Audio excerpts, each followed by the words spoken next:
Hello everyone, I am Dr. Vikram Joshi, faculty member, Department of Management Technology, Shri Ramdev Baba College of Engineering and Management, Nagpur. Welcome to the lecture on log-log regression model. Now, log-log regression model is again another type of regression model wherein we may have multivariate or bivariate type of relationship between the variables. Now, if you look at this slide here, we see that the model we are now discussing will be an exponential regression model. So till now we discussed bivariate or multivariate linear regression model. So whenever we are dealing with the regression model which is not the regression model which is not a linear but it is exponential. So when the model is exponential and if the model is taking this type of form, yi is equal to b1 x to the power beta 2 beta 1 into x to the power beta 2 into e to the power ui, then such type of model is called as exponential regression model. Now if you take the logarithm of both the sides of this model, then this model can be rewritten as log of yi is equal to log of beta 1 plus beta 2 into log of xi plus ui. So since this is an exponential term, here we will write only ui, where this ui is nothing but the error term, or it is also called as the disturbance term, or it is also called as the stochastic term. Now this particular value is also called as the residual. So this value is very significant, very important as far as regression analysis is concerned. Many a times in regression analysis we do not give much importance to this particular value, but in our previous discussions we have seen that how this residual plays important role for various diagnostic tests, and that is why we cannot ignore the importance of this error term in any regression analysis. So whether it is bivariate or multivariate, or whether it is taking any other form like log-log regression models or semi-log regression model, everywhere this particular term is very important. Now if we take this log of beta 1, which is nothing but the constant term, as say alpha, then we can rewrite this equation as ln yi, that is log of yi is equal to alpha plus beta 2 log of xi plus ui. Now this particular equation appears like a bivariate linear regression model. So this type of model is also called as log-log, or it is also called as double log, or it is also called as log linear model. Again, we estimate the coefficients of these models by using our usual ordinary least square method. So if we take this as y star, alpha we keep as it is, then ln xi as x star, then this is similar to your bivariate regression model, which you can easily find out by using the ordinary least square method. Now the difference between the normal regression model and log linear, or we can say log-log regression model, is that when we calculate this particular value, that is beta 2, which is nothing but the coefficient of log of xi, here this beta 2, it measures the elasticity of y with respect to x. In normal bivariate regression, whenever we calculate this beta 2, for example, if I ignore logarithmic terms and only I consider this as my linear regression equation, then here beta 2, it gives me the slope of the line, which gives me the unit change in y with respect to unit change in x. But here in this case, this beta, it represents the elasticity, that is, it shows the percentage change in y with respect to percentage change in x. So whenever we are dealing with the variables wherein we are interested in measuring or estimating the elasticities, or in other words, the percentage change in one value with respect to percentage change in other value, then we prefer or we go for log-log regression models. If I am using a simple regression model, that is bivariate linear or multivariate linear, then we estimate the unit change in y with respect to unit change in x. So this is the basic difference, and that is why here how we interpret this model: a 1% change, a 1% change in x will cause beta 2% change in y. This is how we estimate or we interpret this particular model. For example, here it is shown, if the estimated coefficient is -2, that is if this beta 2 is -2, that means that 1% change in x or increase in x will generate a 2% decrease in y, because this 2 has negative sign, and that is why there exists an inverse relationship between y and x.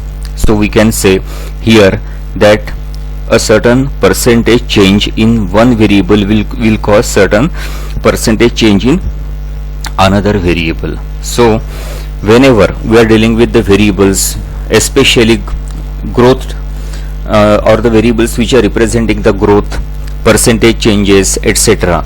So whenever we are interested in making the interpretations with regard to percentage rise or fall in one value with respect to percentage change in fall or increase in other value or change in other value, then such type of models or such type of estimates can be obtained through log regression model. So this is in brief about what is log-log regression model. Basically this model is nothing but the exponential regression model. So before proceeding for any model estimation, you can make the diagnostic test whether it fits into linear or exponential by just drawing a scatter plot. So this is one approach. So now we will see one example wherein we will try to fit the logarithmic or log-log regression models. Now for example, consider this example, take or see this example. Now in this example you can see there is a the demand for roses is given in the table. The quarterly data is presented here. Here y stands for quantity of roses sold in dozens. Then average x2 is the average wholesale price of roses. So this x2 represents the average wholesale price. Then this x3 represents average wholesale price of carnations. Then x4 represents average weekly family disposable income. Now here you are asked to consider the following demand equations. So either you can construct such type of equation which is called as multiple regression, and this is also another multivariate regression wherein we are having log-log type of regression equation. Now we have to estimate the parameters of linear model and interpret the results, estimate the parameters of log linear model and interpret the results. So our interest now is in estimating the parameters of this log or log linear model, and on the basis of your analysis estimate the most appropriate or suitable model which you would like to choose and why. So we'll try to address the answers, or we'll try to address these questions by making the appropriate analysis. Now this data is presented in this sheet. So now I proceed for R. So in this R, first of all I write library rcmdr. So I am here installing the R commander. So this R commander is already installed in packages under library in my R software. So I have simply given the command to open this rcmdr, that is R commander. So just type library in bracket rcmdr. Now here this rcmdr is now opening.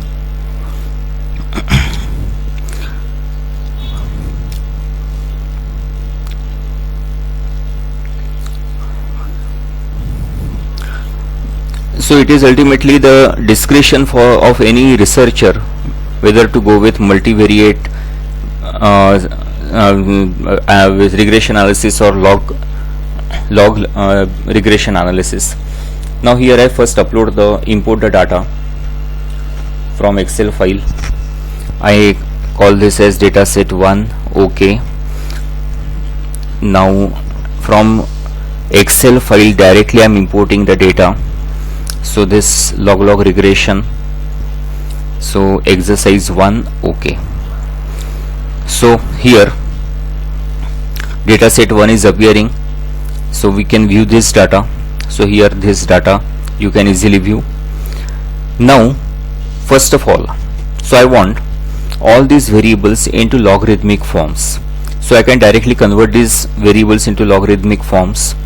So what I will do, I will go in data, then manage variables in active data set. So my active data set is dataset 1. So here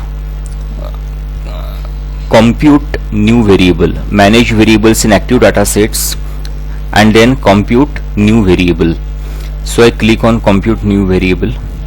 Now say these are the variables x2, x3, x4 and y. These are the variables which are currently available. Now I want to compute the logarithmic forms, natural logarithmic forms for these variables. So I select this variable x2. I rename this as ln x2.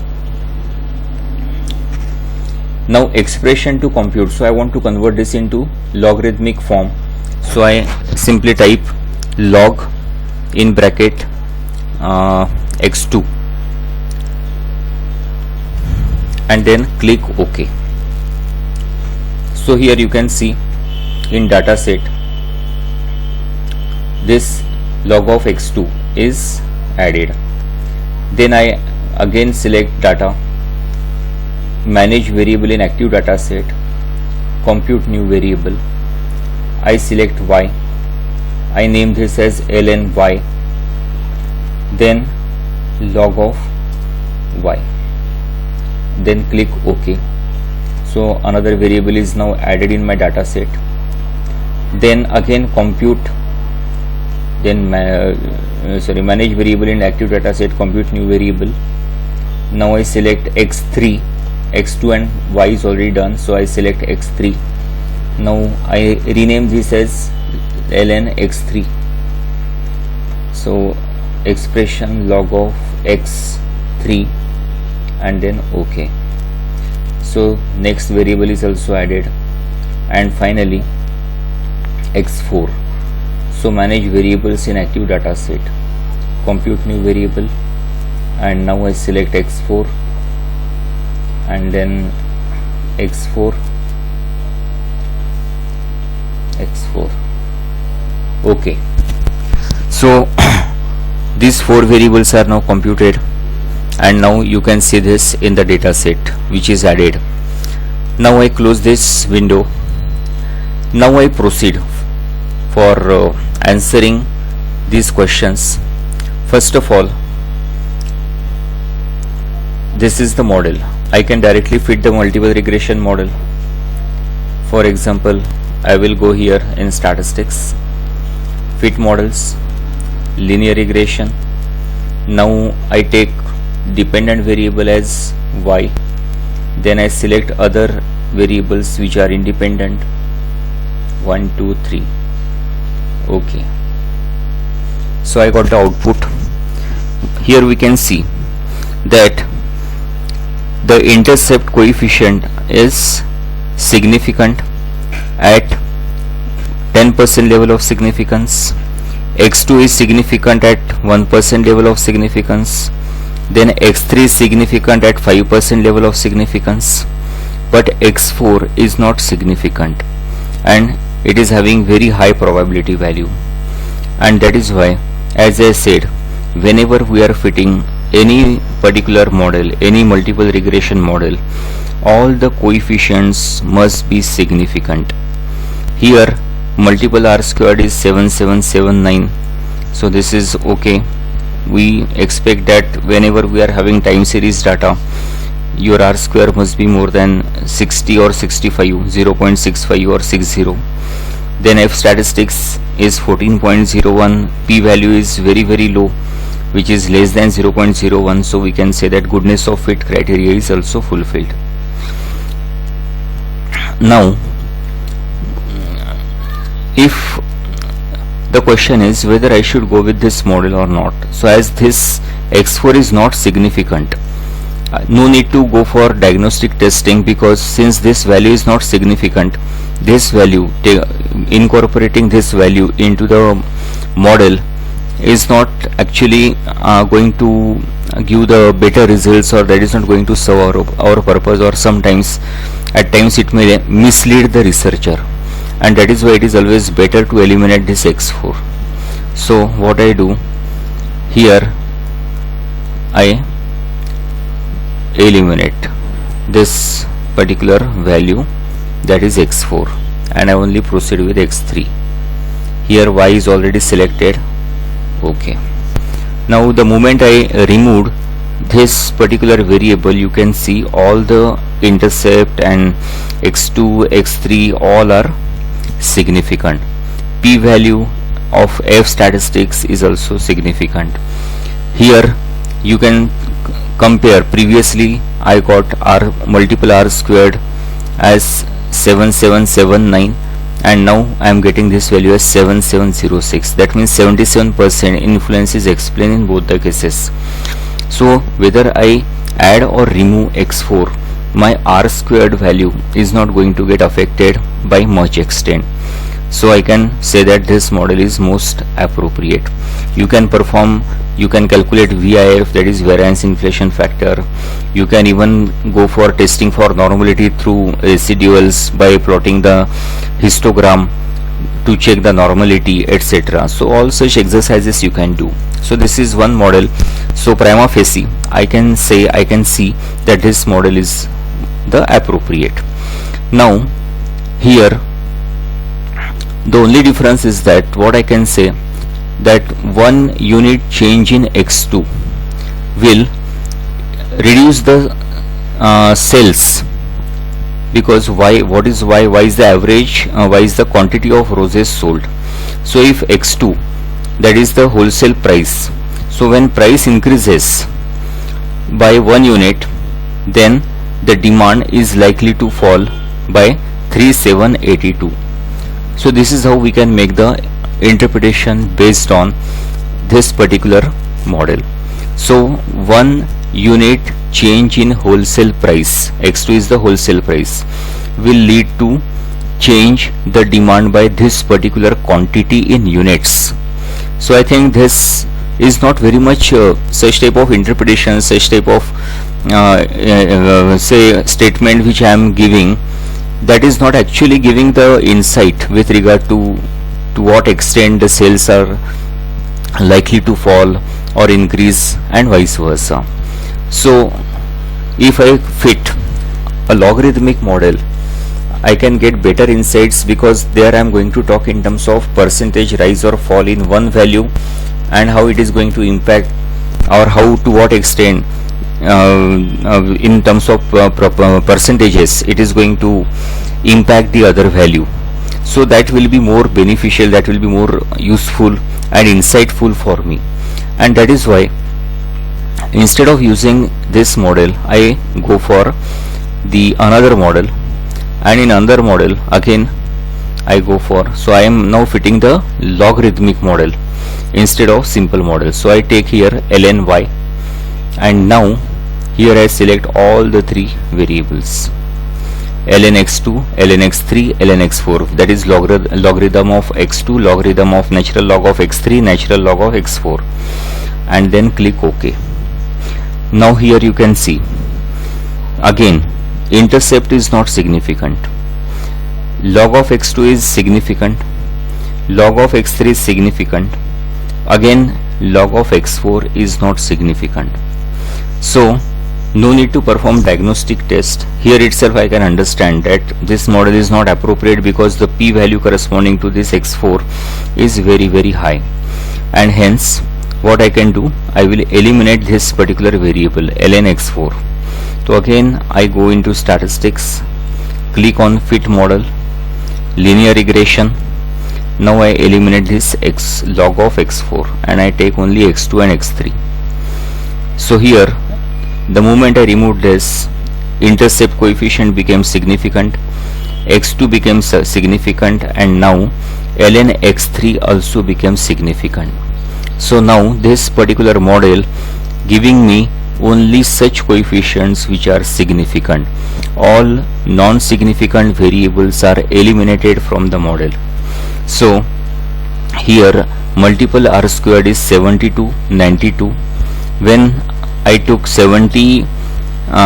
log of x4, so that time value was 73, 73, and now the value is 72, 92. So marginally the value has reduced.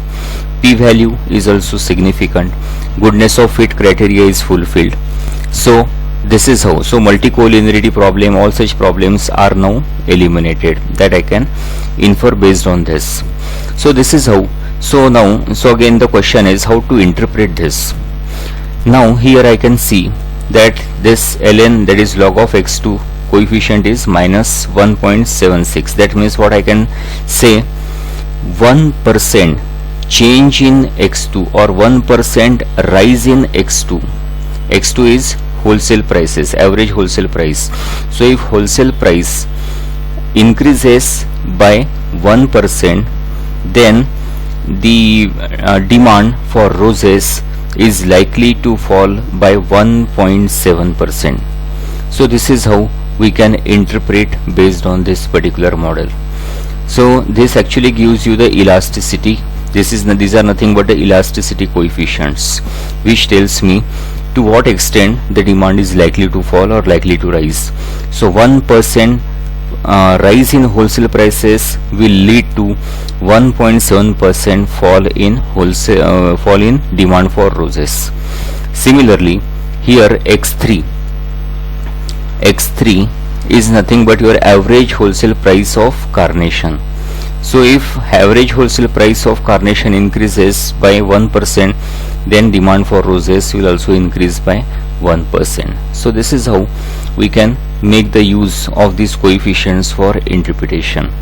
And if you try to forecast the demand for roses on the basis of such model, then the estimate that you will get will be more reliable, more accurate. So this is all about how to fit the models for regression.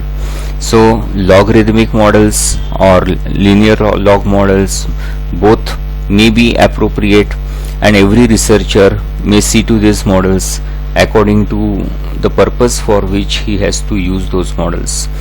Then you can also perform the various diagnostic tests for which various criteria are mentioned here. For example, you can go for the diagnostic test through graphs. So here normal QQ plot shows that maximum points are now closer to this line. So here we can say, and even other points which are also lying near to this residual line. So this will, on the basis of this, we can say that yes, the model seems to be appropriate. Then even another diagnostic test that you can perform is for this model, regression model number 4. You click on models, then add observation statistics, then only keep residuals, and OK. So this now residual will be added in the data. Now you graph the histogram. So residual for regression model 4. OK. Now even though there are two peaks, but if I assume a hypothetical normal distribution curve here, I can see that this is normally distributed. So even though there are two peaks, but distribution seems to be normally distributed. So again, this is one of the criteria that we can use. So logarithmic function is one of the, or log regression model is the model that here we have used for making certain inferences. Now initially we constructed a model which was a linear model, multiple regression model, and then this is the model which we have fitted. So this is regression number 2, regression model number 2. We can also make the comparison between these models. So hypothesis tests, compare two models. Now I compare model number 4 with model number 2. Okay. So when I compare model number 4 with model number 2, whether there is any improvement in model number 2, so here both the values are significant. So 2 and 4. So 2 is the improvement over 4. This is what we can interpret. But now if I again compare the models, so instead of here I take 2 and whether 4 is better over 2. Okay, so again here the probability values are significant. That means you can use any model between the two, multiple regression or logarithmic log regression model. So depending upon the purpose for which you are using, you select the appropriate model. Now the question is, amongst the two, regression model 2, regression model 4, which is the most appropriate? So as I said, a researcher has his own discretion to decide this, how you have to interpret these variables, whether interpreting the slope coefficient is enough for you and that is serving your purpose, or whether you need the elasticities to make the or to interpret the variables. Many a times calculating the elasticities is the better option, because that gives you the better insight with regard to how much, to what extent, to what proportion a certain value increases or decreases with respect to fall in percentage fall in some other value. So elasticity coefficient, if you can calculate for any particular model, then they give better insight in comparison with the slope. That is what is my perception, and that is why if you are getting the elasticity coefficients, and if these elasticity coefficients are used, you can even take the better decisions with regard to making changes in the policies or etc. So ultimately, as I said, it is the discretion of every researcher. So this is all about the log regression models. So whenever you observe the exponential trend between the variables, changes in the values of those variables, then in such cases it is always go with exponential type of formulation of the model, and then taking the logarithm of both the sides and considering log model. That normally serves the purpose. Many a times it also happens that you face the problem with regard to normality of individual variables, or many a times the problem of this multivariate normality exists in the data. And whenever such problem exists, whenever such problem is there in the data, it is always better to go with the logarithmic variables that will actually solve the problem of normality as well. So these are some of the tips, these are some of the clues which I tried to give with regard to how to use the appropriate model, how to select the appropriate model for the analysis. So this is all about the log regression model. Thank you very much for your patient listening. Hope I tried to clear all your doubts and difficulties with regard to understanding the log regression model. Thank you very much. Bye.